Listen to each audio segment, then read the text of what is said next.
Hey guys, welcome back to Tracy's Place. I am so glad you joined me for the second Marriage Monday.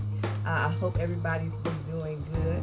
We're going to jump on into this because I know this is something that a lot of women have been looking for or wondering, what should I be looking for in a man? You have your very own things that you want, things that you're particular about, but what should I be looking for in a man, and what's going to be good for the long run. So we're going to get into it. I have my paper here, so if you see me looking down, I didn't want to skip anything. I want to get everything that I could. So here we go. The first thing is love for God. As I stated it before, this is taken from a biblical standpoint. So you may want to exit out of the video if you're not interested in that. But even if you're not interested in that, you may still pick up some things. So stay tuned. Stay tuned.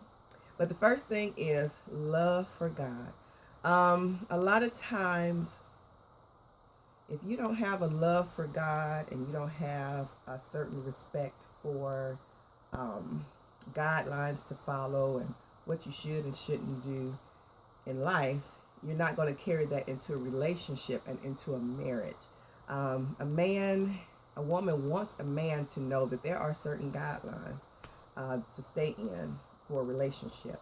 A lot of times, and this is one of the biggest things, it's infidelity.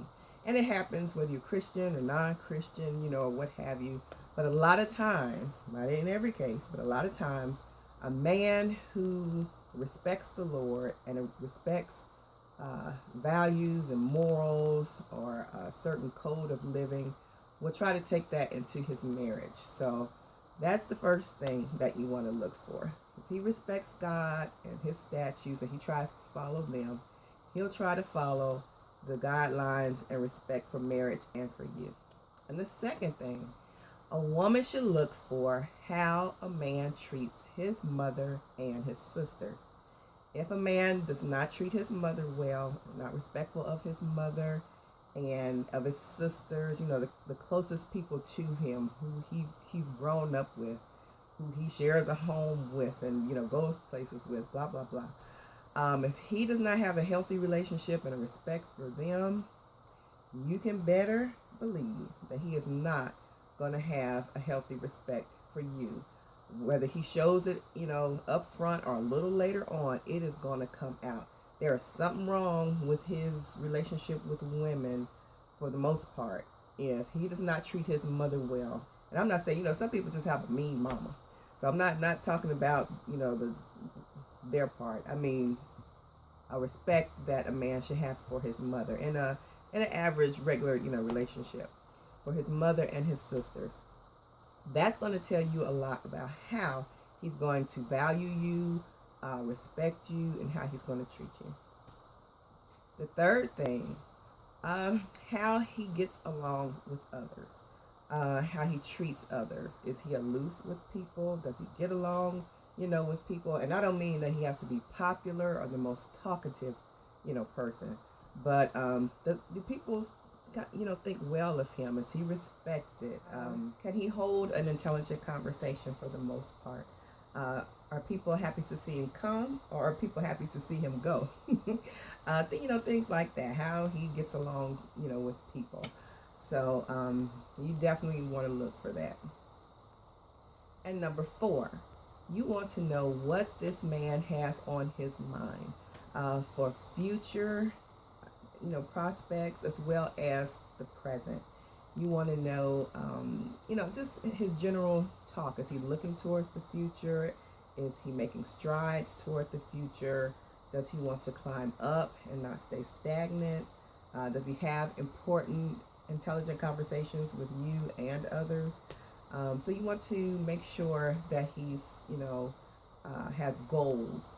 He has things that he wants to do, things he wants to accomplish in life. You don't want someone who is just satisfied with minimal, and not that to look down on anyone at all, but for depending on what your goals are too, just make sure his goals, match up and align with your goals.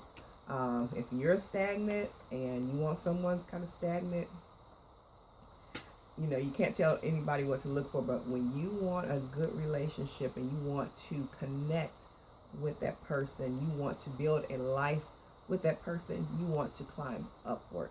So you're looking for someone who wants to climb upward, who wants to better themselves, wants to be a great couple, with you.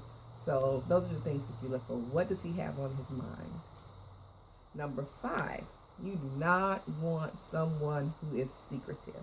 You don't want someone who, when you come around the corner and they're on the phone, they're hurrying up, hanging up, or they are, having a conversation with someone, and when they see you coming, they're shh, or things like that. You don't want to find out that he's been hiding things from you that pertain to his trustworthiness.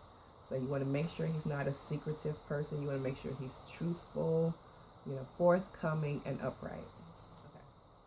And number 6, you don't want an overtly flirtatious man either. You want someone who's respectable of you when you are in his presence, and someone who is respectful of you when you're not in their presence. You don't want to hear about things happening when you're not around. He was flirting with this girl, flirting with that woman, what have you. But you want to know that he has eyes for you. But also, on the other hand, you do want to know that he has a healthy outlook for women, a healthy desire towards women, that a natural heterosexual desire for women. Not anything lustful or anything like that, but even the most trustworthy men or what have you should be attracted to women, and even notice that other women are beautiful even other than you. But you don't want someone who's going to act on those things, or you don't want someone who you think could possibly act on those things. Things happen, but I'm just saying up front, you want to make sure that he's trustworthy. You want to make sure that he's not overly flirtatious and not overly given to the opposite sex. Number 7, a woman wants a protector. He wants someone that can protect her physically, someone who can protect her emotionally, someone who can protect her spiritually.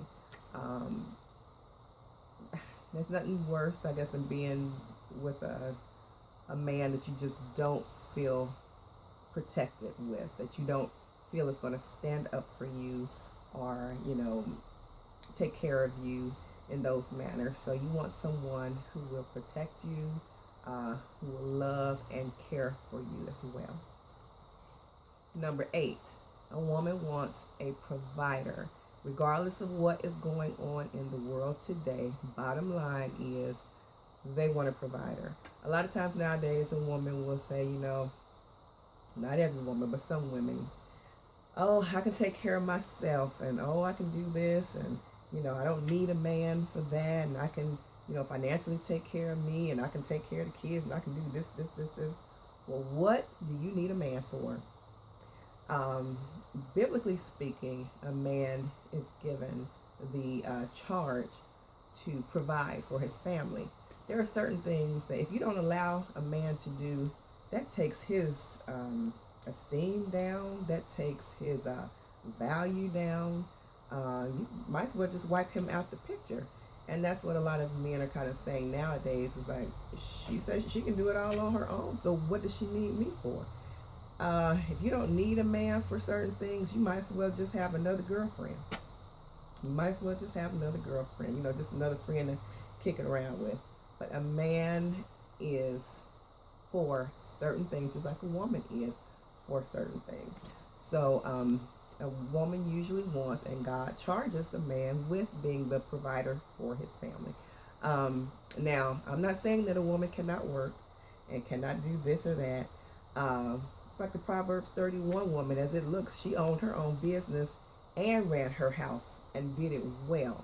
Now, for me, I'm kind of in the mindset of, that's just me, it's my opinion.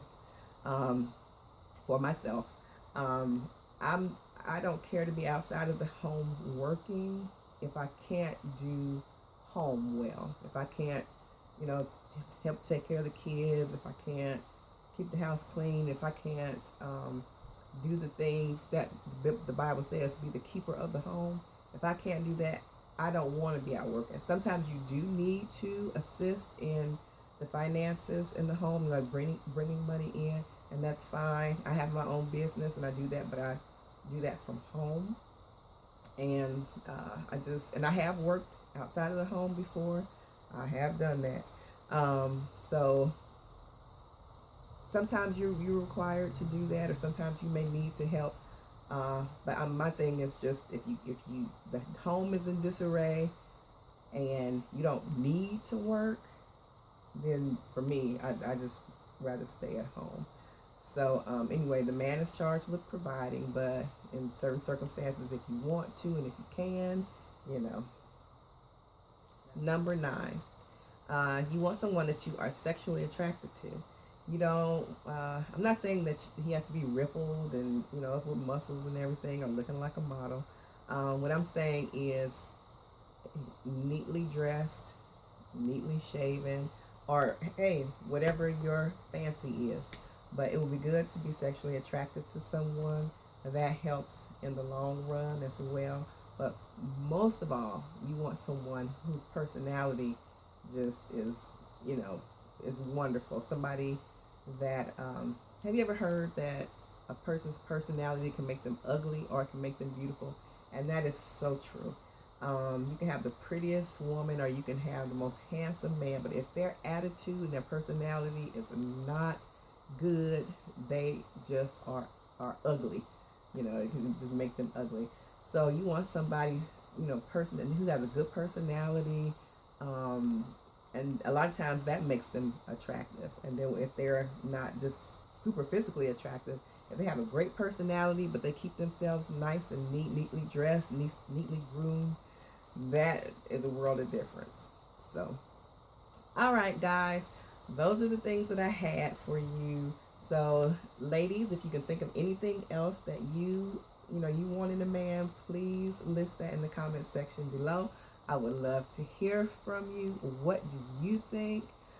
Men, I'm open to your comments as well. All right, guys, thanks for watching. See you next time on Tracy's Place.